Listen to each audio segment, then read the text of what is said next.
ইতিহাসের সবচেয়ে শক্তিশালী ভূমিকম্প হয়েছিল 1960 সালে চিলিতে। রিক্টার স্কেলে যার মাত্রা ছিল 9.5। আর প্রাণহানির দিক থেকে সবচেয়ে ভয়াবহ ছিল 1556 সালে চীনের শানচি, যেখানে প্রায় 8,30,000 মানুষ মারা যায়।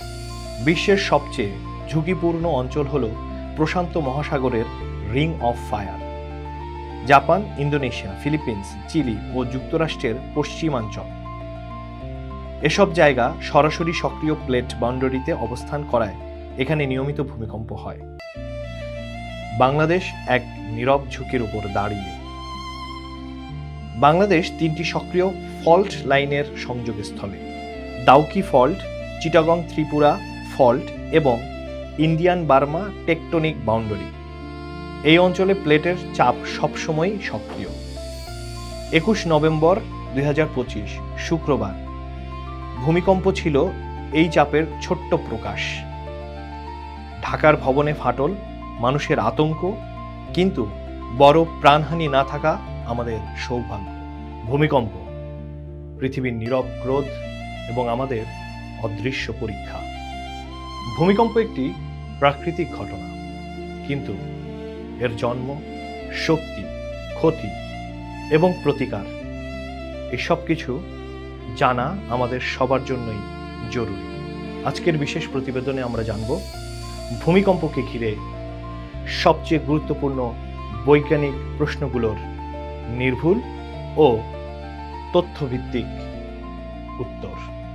মানুষ যতদিন পৃথিবীতে আছে ততদিন ভূমিকম্প তার সবচেয়ে ভয়াবহ এবং অনিশ্চিত প্রাকৃতিক দুর্যোগ সমূহের অন্যতম এক মাধ্যম। আমরা যে জমিনে নিরাপদ ভেবে দাঁড়িয়ে থাকি, সেই জমিনের বহু কিলোমিটার নিচে চলছে নীরব সংঘর্ষ, নীরব চাপ আর জমে থাকা এক ভয়ঙ্কর শক্তি। কখন, কোথায়, কিভাবে এই শক্তি ফেটে পড়বে, এটা আজও বিজ্ঞানীদের কাছে এক গভীর রহস্য। ভূমিকম্প কি এবং কেন ঘটে?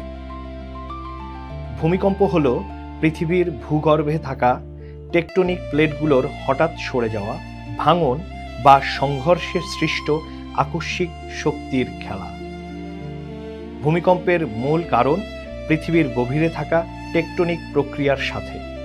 পৃথিবীর ভূত্বক আসলে এক টুকরো নয়, এটি বিশাল বিশাল কয়েকটি প্লেট দিয়ে তৈরি।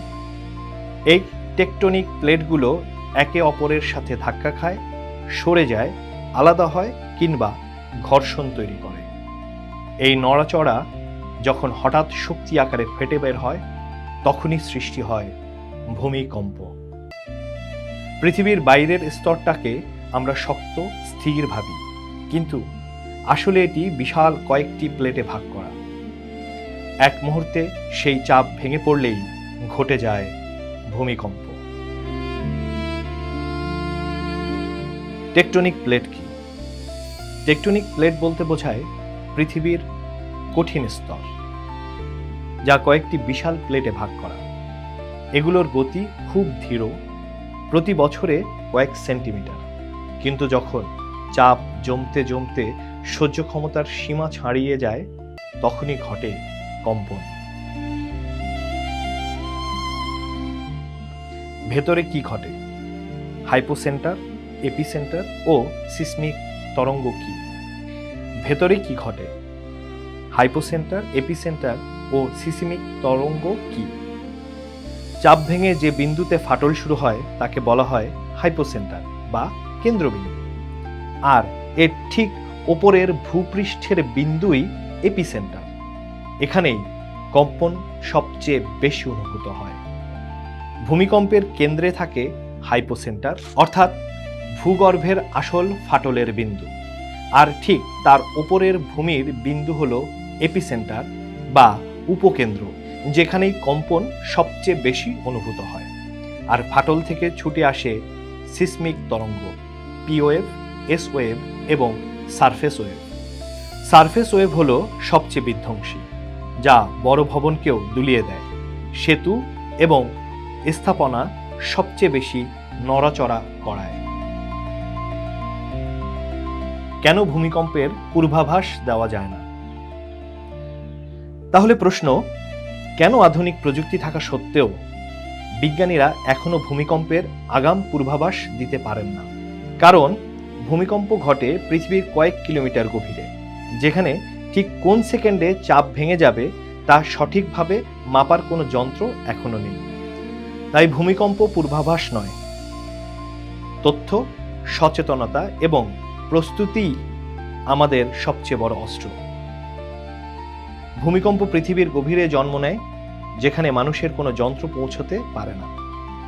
কোন সেকেন্ডে চাপ ভেঙে পড়বে এটা বিজ্ঞানীরা এখনো নির্ণয় করতে পারেননি। তাই তারা বলেন, ভূমিকম্পকে থামানো নয়, তার জন্য প্রস্তুত থাকাই একমাত্র পথ। রিক্টার স্কেল কি? ভূমিকম্পের মাত্রা মাপা হয় রিক্টার স্কেলে, যা 1 থেকে 10 পর্যন্ত একক দিয়ে ভূকম্পনের শক্তি নির্ণয় করে।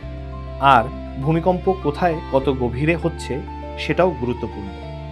70 কিলোমিটার গভীরতার মধ্যে যে কম্পন হয় তাকে বলা হয় শ্যালো ফোকাস। এগুলো সবচেয়ে বেশি ক্ষতিকর। আর 300 কিলোমিটার গভীরে যে ভূমিকম্প হয় তাকে বলা হয় ডিপ ফোকাস। এগুলোর ক্ষতি তুলনামূলক কম। ইতিহাসের ভয়াল উদাহরণ।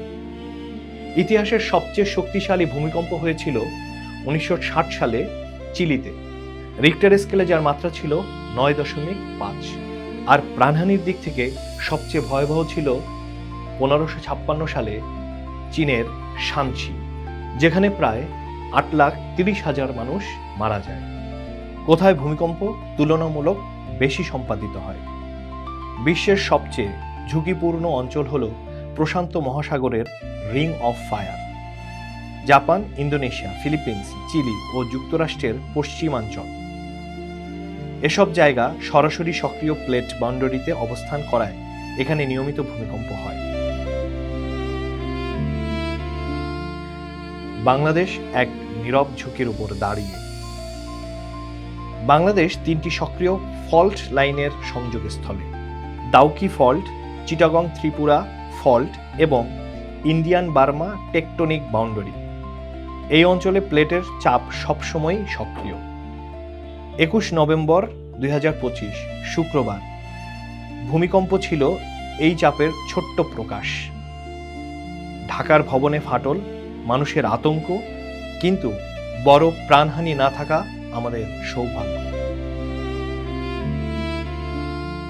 প্রতিরোধ, প্রস্তুতি ও জীবন রক্ষার নিয়ম।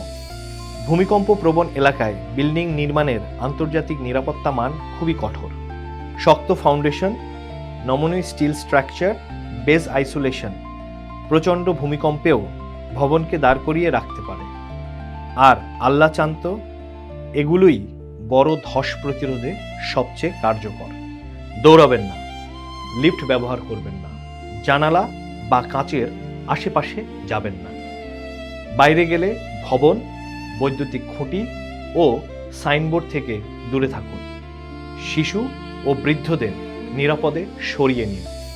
মূল ভূমিকম্পের পর আফটার শক হতে পারে কয়েকদিন, তাই নিজেদেরকে মানসিকভাবে সামলে নিতে হবে। বহুতল ভবনে ভূমিকম্প হলে সবচেয়ে নিরাপদ হলো টেবিল বা শক্ত কোনো আসবাবের নিচে আশ্রয় নেওয়া। ড্রপ কভার হোল্ড নিয়ম অনুসরণ করা। লিফট ব্যবহার সম্পূর্ণ নিষেধ, কারণ বিদ্যুৎ চলে গেলে আটকে যাওয়ার ঝুঁকি থাকে। বাড়িকে ভূমিকম্প প্রুফ রাখতে ফার্নিচার, আলমারি, ফ্রিজ এসব দেয়ালে স্থায়ীভাবে আটকে রাখা উচিত। গ্যাস লাইন নিরাপদ রাখা দরকার।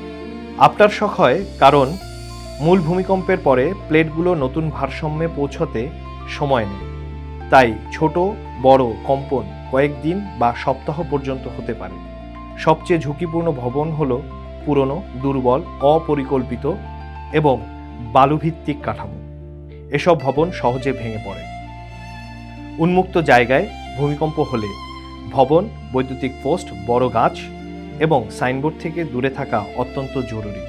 শিশু এবং বৃদ্ধদের নিরাপত্তা পরিকল্পনা আলাদা হওয়া উচিত। ভূমিকম্পের সময় নেটওয়ার্ক বা বিদ্যুৎ বিচ্ছিন্ন হয়ে যায়, কারণ টাওয়ার দুলে যায়। সাবস্টেশন স্বয়ংক্রিয়ভাবে নিরাপত্তায় বন্ধ হয়ে যায়। দীর্ঘমেয়াদী ভূমিকম্প সামাজিক ও অর্থনৈতিক ক্ষতি ঘটায়, বাসস্থান ধ্বংস, অবকাঠামো ক্ষতি, মানসিক আঘাত এবং বিশাল পুনর্বাসন ব্যয়। রেস্কিউ টিম আধুনিক সরঞ্জাম, thermal camera, sound sensor, life detection device এবং রেস্কিউ ডগ ইউনিট ব্যবহার করে ধ্বংসস্তূপের নিচে জীবিত মানুষ খুঁজে বের করে। গবেষকদের মতে প্রাণীরা কম্পন ও বৈদ্যুতিক চার্জের পরিবর্তন মানুষের আগে অনুভব করতে পারে, তাই ভূমিকম্পের আগে তাদের আচরণ অস্বাভাবিক দেখা যায়। শেষ পর্যন্ত সচেতনতা বাড়াতে স্কুল, কলেজ ও গণমাধ্যমের ভূমিকা সবচেয়ে গুরুত্বপূর্ণ। নিয়মিত সঠিক সচেতনমূলক কন্টেন্ট, প্রশিক্ষণ, তথ্য প্রচার করা এছাড়া বাস্তব প্রস্তুতি ভূমিকম্পের ক্ষতি কমানোর সবচেয়ে বড় উপায়। ভূমিকম্প আমাদের মনে করিয়ে দেয়, মানুষ যত উন্নতই হোক, প্রকৃতির শক্তি হয়তো তার থেকে অনেক বেশি। কিন্তু এই শক্তির সামনে দাঁড়ানোর একমাত্র উপায় হলো জ্ঞান, সচেতনতা এবং প্রস্তুতি। ভূমিকম্প হঠাৎ আসে, কিন্তু বেঁচে থাকার প্রস্তুতি সেটা আমাদের হাতে এবং সৃষ্টিকর্তার অনুগ্রহে।